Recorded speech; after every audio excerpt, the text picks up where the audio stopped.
یعنی چیز میکنم یادداشت کن.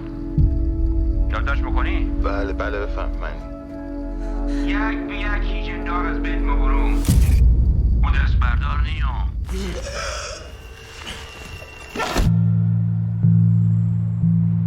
در همین حال عنکبوت قاتل بر مشهد سایه گسترده است.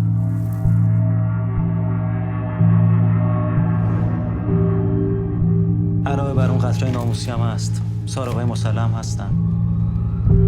خانم جون فکر میکنی کجایی الان؟ میگن فقط دنبال زنای خراب. کثافت‌های خاک بر سر.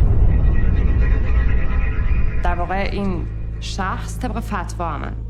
فکر میکنید که پشت پرده داریم توطئه میکنیم. شما باید مراقب رفتارت باشی. علل خصوص در مشهد مقدس. این کیس رو ول کن. اینو سیاه چاله تنه داره. فکر میکنم خودم برای بنایی و گچکاری و ساختمونسازی و چنین چیزا درست نکردم.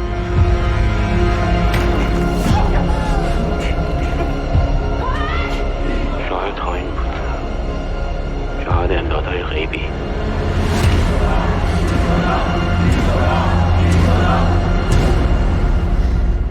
مطمئن باشین کار ما هنوز تموم نشده.